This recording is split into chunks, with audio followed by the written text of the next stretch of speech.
할렐루야. 네, 지금 11시 54분입니다. 궁금하시죠? 네.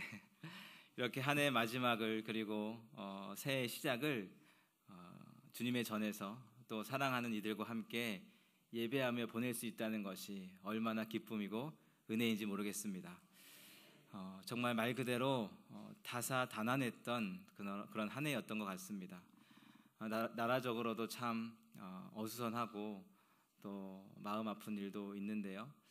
여러분 어떠십니까? 여러분의 한 해를 돌아보면 잘한 일이 무엇이고 또 요거는 내가 왜 그랬을까, 그런 일이 무엇입니까? 가장 행복했던 일이 어떤 것이고 또 가장 가슴 아팠던 일이 어떤 것입니까? 개중에는 계획했던 것들을 이룬 분들도 있을 것이고 또 계획했던 것들을 이루지 못한 그런 것들도 있겠지요.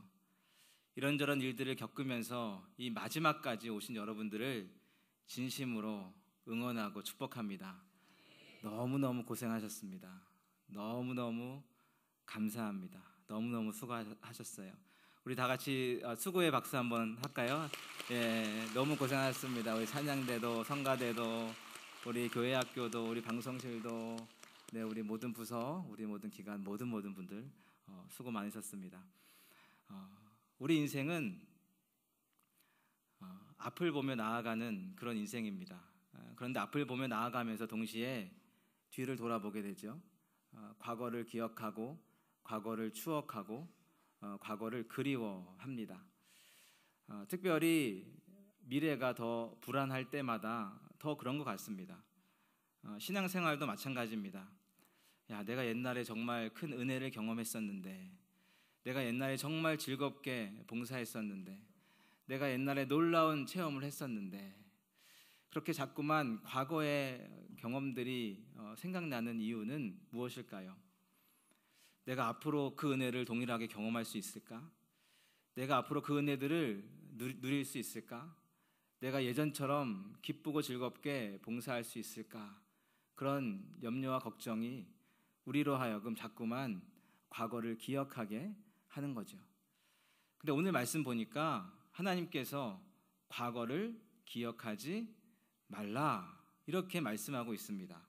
우리 18절 말씀인데요. 18절 말씀 우리 함께 읽겠습니다. 시작.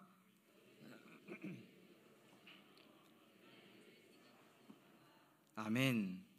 기억하지 말고 생각하지 말라 말씀하시는데, 사실 우리 하나님은 우리한테 끊임없이 기억하라 라고 말씀하시는 하나님이세요. 그래서 신명기 24장 22절에 이렇게 나와 있습니다.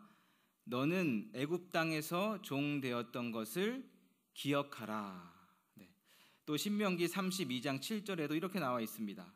옛날을 기억하라, 역대의 연대를 생각하라. 그래서 내년 우리의 표도 무엇입니까? 은혜를 기억하라. 예, 기억해야지요. 우리가 받은 은혜, 우리가 경험한 은혜, 하나님이 우리에게 베푸신 은혜들을 기억해야지요. 여러분, 하나님이 우리에게 절기를 주셨는데 절기를 주신 이유가 무엇입니까? 기억하라고 주신 거예요. 하나님이 베푸신 놀라운 구원과 은혜를 기억하는 장치로 우리에게 절기를 주셨습니다. 그렇게 하나님은 끊임없이 우리에게 기억하라라고 말씀하세요. 그런데 오늘 보니까 기억하지 말라라고 또 말씀하시는 거예요. 아니, 어떨 때는 기억하라라고 말씀하시고, 아니, 어떨 때는 왜 또 기억하지 말라라고 말씀하시는 것일까? 오늘 본문의 배경은 이렇습니다. 남유다 백성들이 죄를 지어서 바벨론의 포로로 잡혀갔습니다. 그리고 때가 되어 하나님께서 말씀하시는 거죠. 너희가 고향으로 이제 돌아가게 될 것이다. 고향으로 돌아갈 것이다. 그러면서 오늘의 말씀이 주어졌습니다. 너희는 이전 일을 기억하지 말며 옛날 일을 생각하지 말라. 그렇다면 여기서 말하는 옛날 일, 이전 일이 과연 무엇일까요? 기억하지 말라라고 말하는 이전 일이 과연 어떤 일일까? 바로 앞에 나와 있습니다. 16절과 17절 말씀인데요. 우리 16절, 17절 함께 읽겠습니다. 시작.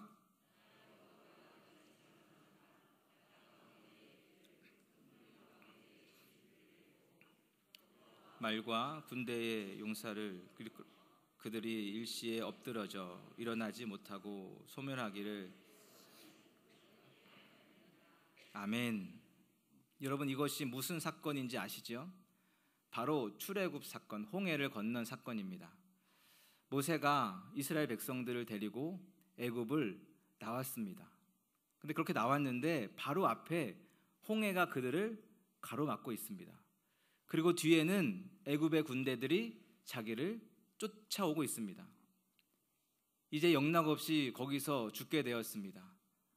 그런데 바로 그때 기적 같은 일이 일어나지요. 눈앞에 있는 홍해가 갈라집니다. 그리고 길이 만들어집니다. 이스라엘 백성들이 그 길을 따라 홍해를 건넙니다. 그리고 뒤따라오던 애굽 군대가 홍해로 들어오게 되자 물이 다시 합쳐지면서 모든 군대들이 전멸하게 되는 일이 벌어지죠. 여러분, 생각해 보십시오. 이 사건을, 이 기적을 눈앞에서 경험했습니다. 눈앞에서 봤습니다. 내가 몸소 체험했습니다. 그렇다면 이 일을 잊어버릴 수 있겠습니까? 아니요, 절대로 못 잊죠. 평생 죽을 때까지 어찌 이 놀라운 기적과 이 놀라운 기사를 잊을 수 있겠습니까? 도리어 만나는 사람마다 붙잡고 간증하지 않겠습니까? 야, 내가 옛날에 홍해를 건넜는데 그때 말도 마라. 얼마나 대단했는지, 그리고 얼마나 무서웠는지. 그때 정말 뒤이어 쫓아오는 군대들이 멸망당할 때 얼마나 대단했는지 몰라. 그렇게 간증하지 않겠습니까? 근데 하나님은 지금 잊어버리라 이렇게 말하고 있는 거예요.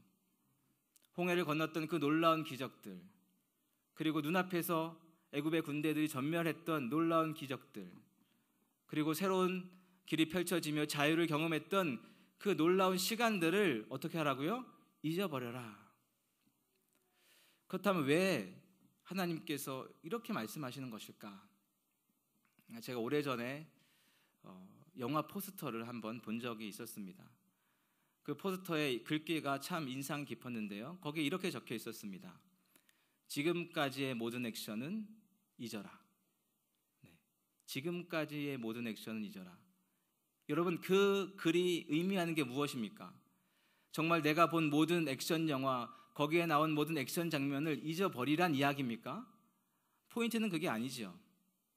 내가 지금까지 본 수많은 액션 영화를 잊어버릴 만큼 이 영화가 대단하다. 이 영화가 재미있다. 이 영화가 끝내준다. 그 말입니다. 같은 맥락이죠. 이 말의 의도는 출애굽 당시 이스라엘 백성들이 경험했던 그 기적들을 실제로 다 잊어버리라는 말이 아닙니다. 어떻게 잊어버리겠습니까? 아니, 잊어버리면 안 되죠. 하지만 앞으로 너가 경험할 놀라운 은혜와 기적들은 너무나 대단해서 이전에 경험한 기적들이 다 잊혀질 만큼, 다 기억에서 사라질 만큼, 기억나지 않을 만큼 놀라운 기적과 은혜가 내 눈앞에 펼쳐질 것이다 라는 말씀입니다. 여러분, 홍해를 건넌 사건이 보통 사건입니까? 그런데 홍해를 건넌 그 사건이 잊혀질 만큼, 만나와 메추라기를 먹었던 그 사건이 잊혀질 만큼, 수많은 전쟁에서 승리했던 그 사건이 잊혀질 만큼 기적 같은 일들이, 놀라운 은혜와 놀라운 축복이 내 앞에 펼쳐지게 될 것이다. 그렇게 말씀하고 있는 거죠. 사랑하는 여러분, 한 해를 마무리하는 우리에게, 또 새로운 한 해를 시작하는 우리에게 하나님께서 이렇게 말씀하고 있습니다. 지금까지 받은 은혜들도 참 대단했지만 그 은혜들이 다 잊혀질 만큼 큰 은혜와 놀라운 역사가 우리 앞에 펼쳐질 줄로 믿습니다. 하나님이 놀라운 이적을 행하실 것입니다. 놀라운 기적을 베푸실 것입니다. 놀라운 복을 내리실 것입니다. 놀라운 부흥을 우리에게 허락하실 것입니다. 우리가 그것을 함께 기대하고 소망했으면 좋겠어요. 그리고 이어지는 19절에 보시면 하나님께서 이루실 것들에 대해서 조금 더 구체적으로 나와 있는데요. 우리 19절 말씀도 우리 함께 읽겠습니다. 19절입니다. 시작.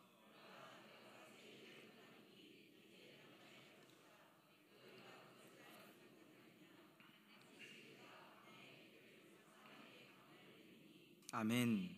여러분, 광야는 어떤 곳입니까? 광야는 아무것도 없는 곳이지요. 풀 한 폭이 나무 한 그루 자라지 않는 곳입니다. 그곳은 메마른 곳이고 그곳은 우리를 외롭게 만드는 곳입니다. 그래서 많은 이들이 광야에서 길을 잃습니다. 광야에 들어가면 막 헤매게 되어 있어요. 그래서 광야에 필요한 것은 무엇입니까? 길이 필요하지요. 그 길을 따라가면 목적지에 도달할 수 있습니다. 그 길을 따라가면 안전합니다. 그 길을 따라가면 헤매지 않을 수 있는 것이지요. 여러분, 우리의 인생도 광야 같지 않습니까? 이리 보아도 저리 보아도 잘 보이지 않습니다. 어느 길로 가야 할지 잘 알 수 없습니다. 건강의 문제만 해도 그렇죠. 내가 지금까지 아파왔는데 이 병이 언제 나을지 우리는 알 수 없어요. 지금까지 건강했는데 내가 언제 아플지 우리는 알 수 없습니다. 젊다고 괜찮다고요? 아니요, 그렇지 않습니다.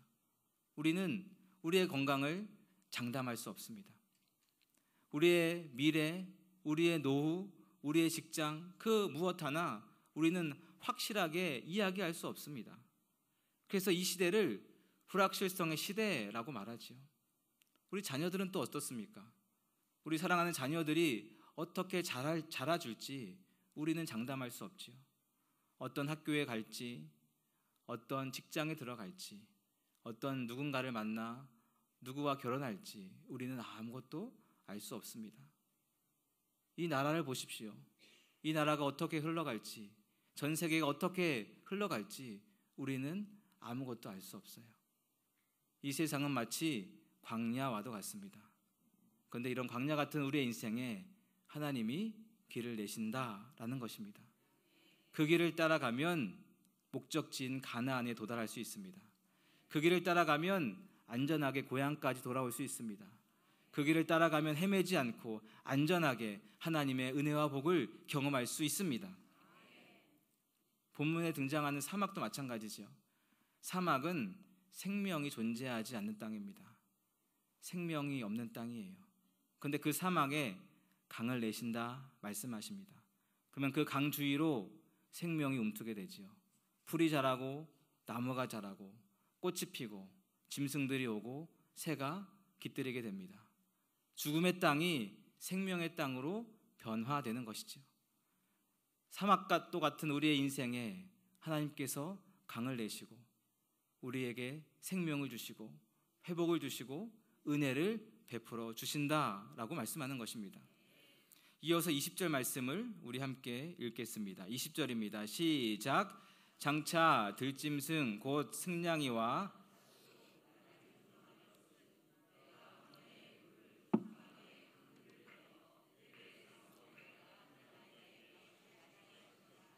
아멘. 이 말씀을 공동 번역으로 보면 이렇게 되어 있습니다. 네, 화면에도 있을 텐데요. 사막에 물을 데워주고 광야의 물줄기를 끌어 들이리니 뽑아 세운 내 백성이 양껏 마시고 승냥이와 타조 같은 들짐승들이 나를 공경하리라. 아멘. 그러니까 하나님이 공급해 주시는 물을 내가 양껏 마십니다. 그 은혜를 내가 배부르게 먹습니다. 그러고도 남아서 넘쳐 흐르는 거예요. 그래서 내 주변에 있는 동물들이 그 물을 마시는 거예요. 그리고 그 동물들이 나를 막 좋아해주고 존경해주고 공경해 주는 것이지요. 여러분, 하나님의 은혜가 우리 가정에 흐를 것입니다. 그 은혜를 우리가 배불리 먹고 양껏 먹을 것입니다. 그러고도 흘러넘쳐서 옆집으로 흐르고 앞집으로 흐르고 우리 주변의 이웃들로 흘러 넘치게 될 것입니다. 우리 교회에 하나님의 은혜가 부어질 것입니다. 우리가 그 은혜를 배부르고 양껏 먹겠지요. 그러고도 남아서 그 은혜가 흘러 저 옆에 있는 아파트로, 옆에 있는 빌라로, 옆에 있는 주택으로, 옆에 있는 사람들에게 흘러 넘치게 될 것입니다. 그래서 많은 사람들로부터 존경받는 그런 가정, 그런 인생, 그런 교회, 그런 공동체가 될 것입니다. 여러분, 너무 기대되지 않습니까? 너무나 설레지 않습니까? 그렇게 내년을 밝히는 이 시간은 걱정의 시간이 아니라 기쁨과 소망의 시간인 것이지요. 그렇다면 왜 하나님은 우리에게 예전보다 더 큰 은혜, 예전보다 더 큰 축복을 우리에게 부어주시는 것일까? 그 이유가 20절 마지막에 잘 나타나 있는데요. 보시면 이렇게 되어 있습니다. 우리가 바로 하나님이 말씀하시는 내 백성, 내가 택한 자들이기 때문에 그렇습니다. 여러분, 이유는 간단합니다. 우리가 하나님의 자녀이기 때문에 그래요. 내가 올해보다 내년에 더 봉사를 많이 해서가 아니고, 올해보다 내년에 더 헌신하고 더 충성하고 더 헌금 많이 하고 그래서가 아니라 내가 하나님의 자녀이기 때문에 그런 것이지요. 여러분, 부모의 마음은 늘 동일합니다. 부모의 고민은 늘 동일해요. 어떻게 하면 우리 자녀가 행복할까? 우리 자녀가 원하는 것이 뭘까? 우리 자녀에게 무엇을 주면 좋을까? 어제보다 오늘 더 많이 주기를 원하고, 오늘보다 더 내일 더 많은 것들을 주기 원하는 것이 부모의 마음이지요. 자녀들이 어제보다 오늘 부모 말을 더 잘 들어서가 아닙니다. 어제 80점 받아왔는데 오늘 100점 받아와서가 아니에요. 그가 사랑하는 내 자녀이기에 부모는 늘 더 좋은 것으로, 더 좋은 것으로 날마다 자녀에게 공급하기를 원하지요. 하나님도 마찬가지입니다. 우리가 하나님의 자녀이기에 우리에게 날마다 새로운 은혜를 부어주시고, 이전보다 더 큰 은혜를 부어주시고, 이전보다 더 큰 축복으로 우리를 이끌어 주시는 것이지요. 바로 그런 하나님의 마음이 오늘 본문에 잘 담겨 있는 것입니다. 사랑하는 여러분, 2025년을 기대하십시오.